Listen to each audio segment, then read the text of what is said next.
పార్టీకి చేస్తున్నావా? కాదు, నువ్వు అది ఉంది కదా, ఫస్ట్ కాంగ్రెస్ వాళ్ళు ఉంది కదా, ఫస్ట్ అది పీకిన తర్వాత ఇది బీకు, ఫస్ట్ అది బీకు, దాని తర్వాత మా వాళ్ళే బీకుతారు. ఫస్ట్ అలా పీకేయి కాన్స్టిట్యున్సీలు ఏమేమి ఉన్నాయో అన్ని తీసేయి, మేము కూడా తీస్తాం. ఫస్ట్ కాంగ్రెస్ వాళ్ళతో స్టార్ట్ చేయి. మీ ప్రభుత్వమే చెప్తుంది కదా, మీ ప్రభుత్వం ఉన్నారు కాబట్టి మీ వాళ్ళతో స్టార్ట్ చేయి. స్టార్ట్ చేసిన తర్వాత అన్ని పీకేసి. Okay, right. నీకు ఏమంటున్నా అన్నిది, నీకు కాంగ్రెస్ బీజేపీ ఏమేమి, అరే మీకున్నాయి, నీకు అర్థమైతే ఉన్నాయి, అవి ఉన్నాయి. మీ నాయకుల మీటింగ్లు ఉన్నప్పుడు ఉంటాయి, మీ నాయకుల బర్త్డేలు ఉన్నప్పుడు ఉంటాయి, మీ ముఖ్యమంత్రి గారి అన్నకి తమ్ముళ్ళయి అందరు బర్త్డేలకు పెట్టుకుంటారు. కానీ మాది రాగానే, మా ముఖ్యమంత్రి రాగానే రేపు బర్త్డే ఉన్నాగా ఇవాళ తీసేస్తారు. మీ వాళ్ళ ప్రోగ్రాంలు ఉన్నప్పుడు మొత్తం అది పండగ గానీ ఏం గానీ అన్నిట్లుంటాయి.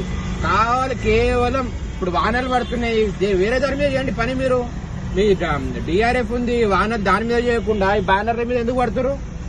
మీకు ఎవరు పంపారు కంప్లైంట్? అది చూపెట్టండి, మా కంప్లైంట్ ఎవరు పంపారు? బీఆర్ఎస్ కూడా తీయాలని చెప్పారా మీకు? అన్ని తీసుకురావు, అన్ని తీసిన తర్వాత మేమే ఉండి తీపిస్తాం.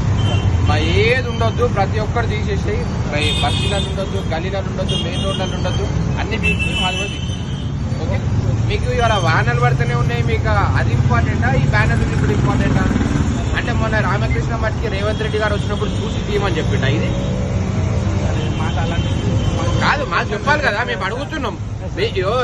మీరు మీ నాయకుల బర్త్డేలకు పెట్టుకుంటారు, మీ అందరి మినిస్టర్ల బర్త్డేలకి మొత్తం సిటీ అంతా పెడతారు. ఏ నాదుడు ముట్టేటోడు ఉండడు. మా ముఖ్యమంత్రి గారి బర్త్డే అనే వరకు మీరు ముందు రోజే తీసేస్తారు. మాది తీయండి, మాకు అభ్యంతరం లేదు. అన్ని ఇప్పుడు మీరు పెట్టిన కాంగ్రెస్ నాయకులే అన్ని తీసిన తర్వాత మాది తీయండి, సరేనా? మేము మాకు 1% అభ్యంతరం లేదు. మేము మాట్లాడడం మాకు అవసరం లేదు పైసా, మేము పెట్టాము, మీ వాళ్ళు పెడుతున్నారు కదా. ఫస్ట్ మీరు తీసిన తర్వాత మేము పెడతాం. మాది తీసేయండి, మాది ఉంచమని అంటలేం మేము. అందరిది తీసిన తర్వాత మాది తీయండి.